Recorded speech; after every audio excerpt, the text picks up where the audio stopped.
Sonia Adam Ledunois. Alors, je rappelle que vous êtes maître de conférence, directrice du Master Entrepreneuriat. Comment ça s'est passé pour vous, qui êtes prof à Dauphine et qui êtes enseignante, qui avez en charge un master et pas des moindres? Comment vous avez vécu cette année bizarre? On a innové, on a remis en cause nos approches pédagogiques. On a improvisé au début et puis petit à petit, on est devenu de plus en plus armé pour faire face à ces cours à distance ou en comodal, comme l'évoquait notre président. L'enjeu pour nous, c'était vraiment de créer de l'interaction avec nos étudiants et de pouvoir préserver le lien, les impliquer dans les cours. Alors, vous avez enseigné à distance, j'imagine. Vous êtes devenue une prof et vos équipes aussi des profs sur écran, d'une certaine façon. Et quand on devient un prof sur écran, on est concurrencé par Netflix, nécessairement. Comment vous avez fait pour lutter contre Netflix? On crée de l'interaction. Avec Netflix, il n'y a pas beaucoup d'interaction quand même. Non, c'est vrai. Donc l'enjeu, justement, c'était de créer de l'interaction, les faire travailler en petits groupes, casser le modèle du cours un peu classique, magistral, pour pouvoir plutôt aller vers des innovations pédagogiques qui les impliquent et qui les conduisent à beaucoup interagir avec nous. L'enjeu, c'était de créer du lien à distance, donc sans la proximité géographique qu'on a habituellement avec eux.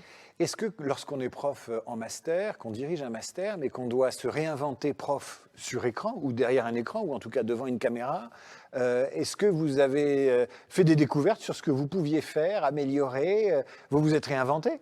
Oui, et il y a plutôt des bonnes choses qui en sont C'est vrai? ressorties.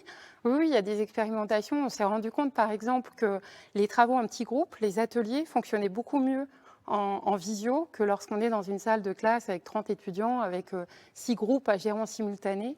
Là, on pouvait aller beaucoup plus en profondeur et les étudiants nous ont rendu vraiment des travaux de meilleure qualité, je trouve, que l'année passée lorsqu'on était en physique.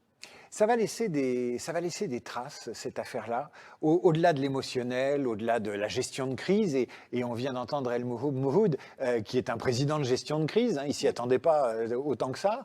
Est-ce qu'il y aura des acquis pédagogiques de cette période et qui vont rester?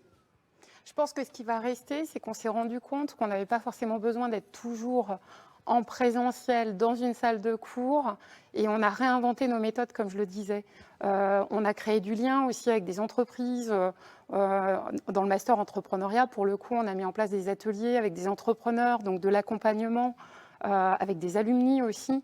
Et donc, ces approches-là qui font un peu l'ADN quand même déjà de Dauphine, on s'est appuyé là-dessus et on va les renforcer bien évidemment. Et alors moi, je me souviens que bien avant la crise sanitaire, il y a 3-4 ans, même il y a 5 ans, on se posait des questions sur les MOOC. Les profs disaient, il faut qu'on fasse des MOOC, mais on ne sait pas les faire. Comment on va les faire? Comment on va parler face à un écran, face à une caméra? Là, tout le monde sait faire des MOOC. Ça y est, C'est pas tout à fait la c'est pas même tout à fait chose. la même chose. Un MOOC, l'étudiant est vraiment livré à lui-même et il doit lui-même trouver l'énergie pour suivre son programme en toute autonomie. Ouais. Là, l'avantage des cours à distance, c'est que c'est quand même couplé, comme je le disais, avec des travaux de groupe. Donc, on essaie de les motiver, on essaie de créer du lien entre eux aussi, entre étudiants, parce qu'ils ne se sont pas vus au début de l'année. Ils ne se connaissaient pas, donc il y a aussi cette intégration qui doit se faire.